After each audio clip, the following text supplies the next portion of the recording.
Halo semuanya, siswa-siswi kelas 10 SMA Sultan Iskandar Muda. Bareng lagi jumpa sama Pak Andrio di sini di pertemuan ke-9 praktikum komputer ya. Nah, kita lanjut dari topik yang lalu. Sebelumnya sorry mohon maaf ini karena di pinggir jalan ya, jalan-jalannya ramai sekali jadi agak ya kedenger lah mungkin suaranya masuk-masuk dikit ya. Nah, tapi nggak apa-apa, yang penting ilmunya yang masuk. Oke. Nah, di sini perhatikan, bisa lihat di layar ya. Pada tampilan seperti ini kita akan bahas pertemuan lanjutan dari minggu lalu. Nah, kalau minggu lalu kan udah berhasil nyeken ya, kemudian nulis juga udah bisa. Nah, sekarang kita melakukan editing dengan menu-menu yang tersedia di Microsoft Office Mobile ini, terutama Microsoft Word yang kita pelajari sekarang ya. Nah, Bapak udah siapkan satu, langsung aja kalian bisa lihat ada dokumen 7 di sini. Nah, dia akan membuka. Nah, ini adalah hasil scan dari gambar ini ya. Nah, bagaimana cara men-scan dan mentransfer foto ini menjadi teks kan sudah kita pelajari di pertemuan yang lalu. Nah, sekarang langsung aja. Nah, setelah jadi seperti ini nggak bisa diedit. Loh Pak, gimana editnya? Nah, perhatikan kalau kalian mau ngedit satu file yang udah pernah kalian simpan, kemudian pengen kalian edit lagi, bisa langsung klik aja icon yang ada di sini, yang gambar pulpen atau pensil ya. Nah, klik aja, nanti dia masuk ke mode editing ya. Semua menu-menu editnya udah tersedia. Oke, nah seperti itu. Yang pertama kita pelajari adalah ya, perhatikan di paling sebelah kanan ini ada kayak tanda panah ke atas, diklik aja. Nah, nanti dia akan menunya melebar. Oke, nah di sini ada beranda, ada sisipkan gambar, tata letak, tinjau, dan tampilan. Nah, kita pelajari satu-satu. Yang pertama dari beranda. Nah, bisa dilihat di beranda ada menu fontnya mau font apa, ya kan? Kemudian size-nya juga mau berapa. Oke. Nah, di sini semua tersedia di menu beranda. Nah, kita tes dulu satu-satu ya. Nah, saya perbesar dulu. Nah, contoh misalnya font judul yang paling atas ya. Nah, ini mau Bapak ganti supaya lebih ubu ya. Oke. Nah, diganti menjadi misalnya kayak inilah. Lebih tipis lah dia, lebih langsing gitu. Oke.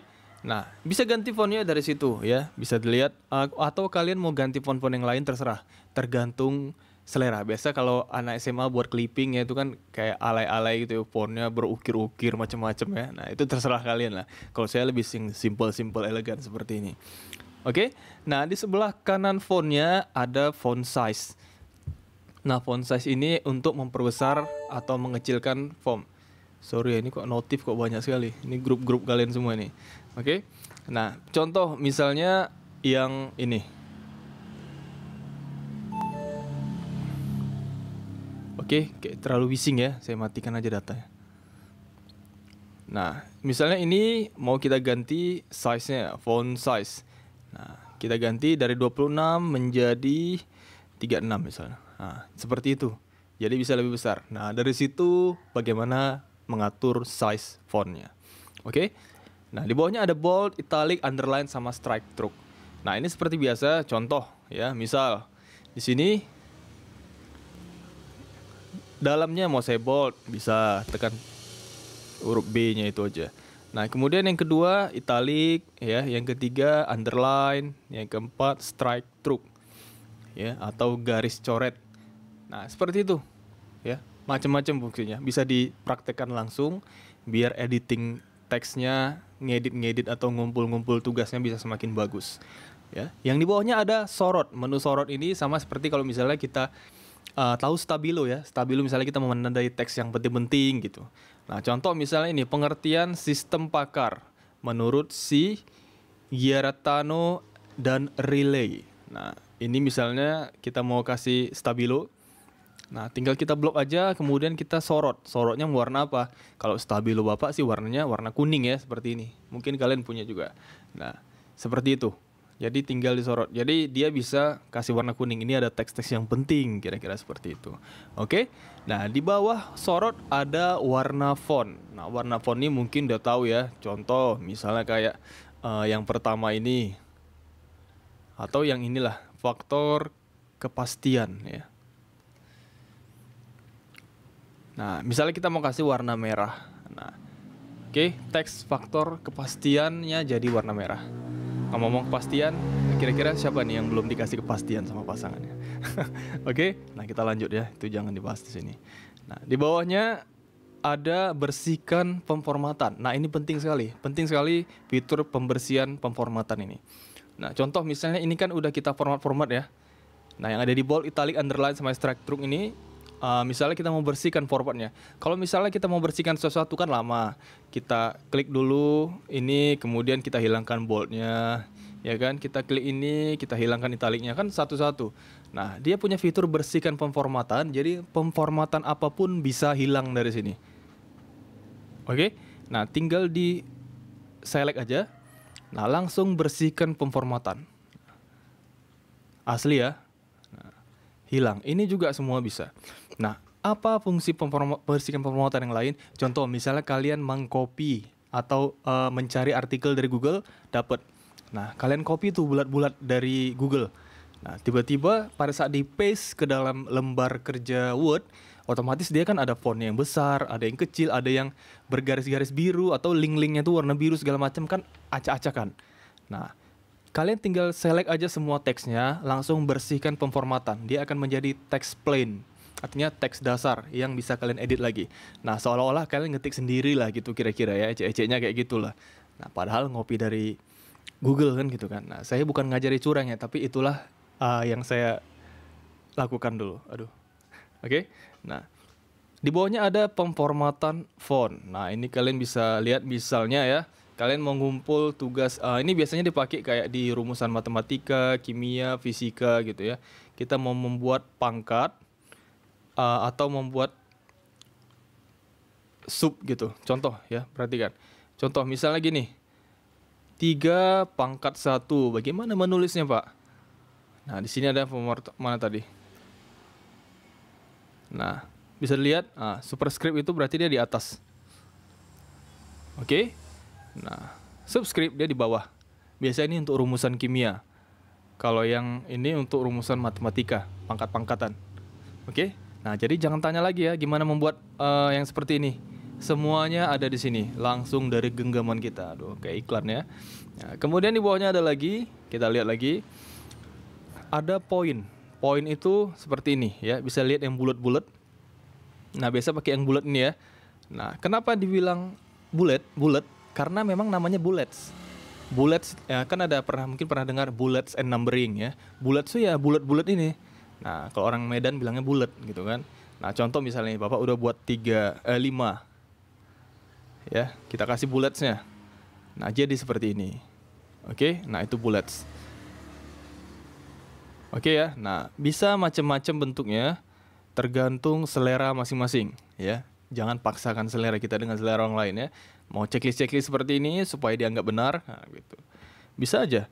Nah, kemudian di bawahnya lagi kita lihat, ini udah tadi ya. Nah, selain bullets atau poin, ada penomoran atau numbering. Nah, kalian nggak mau nih pakai checklist seperti ini, nggak mau pakai tanda, maunya pakai nomor aja Pak.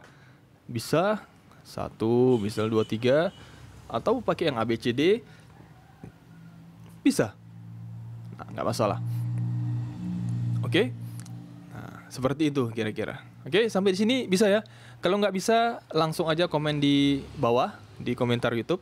Nah, jangan lupa yang nonton video ini, kalau belum di-subscribe, silahkan di-subscribe dulu. Karena saya nggak hanya upload tentang pelajaran sekolah ya, tapi tentang video-video yang lain juga yang mungkin bisa menambah pengetahuan kalian seputar teknologi ya. Jangan lupa di-subscribe, di komen, dan di like kalau kalian suka dengan video ini. Nanti ya, setelah selesai ini.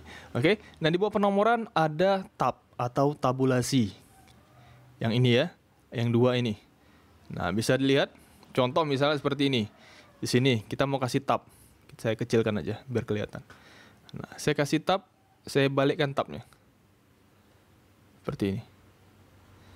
Nah, dia menjadi 1 tab maju. 1 tab mundur. Mundur lagi, maju, mundur. Cantik. Oke? Nah, seperti itu ya. Tinggal kita, ini tabulasi fungsinya. Kalau yang sebelah kanan ini paragraf. Contoh misalnya kalian membuat paragraf di situ, ya, kita hilangkan paragrafnya, dia mundur. Kita buat, dia maju. Nah, ini membuat paragraf juga Pak. kasih maju loh. Nah, seperti itu ya. Loh, ke bawahnya yang maju. Kenapa bisa begitu? Nah, karena ini biasanya kita kasih tabulasi pakai tab. Oke, seperti itu ya. Di bawahnya juga ada rata kiri, kanan, tengah, dan justify. Nah, ini saya yakin kalian udah pada tahu semua ya. Contoh misalnya yang di bawah ini. Atau nggak usah lah, yang ini aja. Nah, misalnya teks ini mau kita buat rata tengah, ya seperti ini. Rata kanan atau justify, rata kanan kiri. Nah, kalau buat clipping, ya seperti ini nih, wajib rata kanan kiri. Jangan seperti ini, banyak kali pinggir-pinggirnya ini. Nah, ini nggak bagus dilihat ya. Nah, seperti ini nih. Nah, ini nggak bagus dilihat, terlalu banyak kerugiannya. Buat justify seperti ini, rata kanan kiri, tampak lebih profesional istilahnya. Oke. Nah, di bawahnya ada lagi pemformatan paragraf ya. Misalnya ini mau berapa spasi. Contoh misalnya ada ketentuan dari guru kalian. Ini spasinya harus berapa gitu ya. Nah, misalnya seperti ini, 1,5 misalnya, ya tampilannya buat 1,5. Kemudian 2 ya, 2. Biasa kalau buat skripsi itu 2. Tapi kalau misalnya buat tugas 1,15 juga udah cukup. Oke, sampai sini paham ya? Makanya jangan di skip videonya biar nggak ada ketinggalan informasi. Ya, nah jadi jangan tanya lagi, Pak, gimana buat space baris atau spasi? Kasih spasi 1, spasi 2, gimana caranya, Pak? Ya dari sini. Oke. Nah, ini untuk menambahkan spasi sebelum baris. Mana dia tadi? Nah, hapus spasi sebelum paragraf. Bisa lihat antara sini, ya di sini. Nah, seperti itu. Menambah spasinya dengan tombol, bukan dengan angka. Ya, tambah lagi. Hapus. Oke. Nah, bisa seperti itu. Ya. Nah, di bawahnya juga ada fungsi temukan. Temukan, kita bisa cari teks apapun yang ada dalam sini. Contoh, misalnya kita mau cari teks sistem. Oke, ada 3 ya. Di situ bisa lihat ada angka 3. Nah, bagaimana cara dapatnya? Yang pertama udah dapat sistem ini ya. Oke, kita tinggal klik tombol next saja. Dia akan cari lagi. Nah, seperti itu. Berikutnya, nah sini. Jadi ada 3 kata sistem. Nah, jadi kalian bisa lakukan pencarian di mana saja. Nah, di sini juga bisa. Ada juga fungsi pencariannya. Oke. Nah, itu semua menu-menu yang ada di dalam beranda. Nah, silakan dipelajari. Buat satu teks contoh, ya nggak usah diketik, yang simpel-simpel aja, tinggal scan langsung, biar ditransfer langsung, diformat langsung ke dalam Word. Ya, bisa salah satu buku apa aja terserah.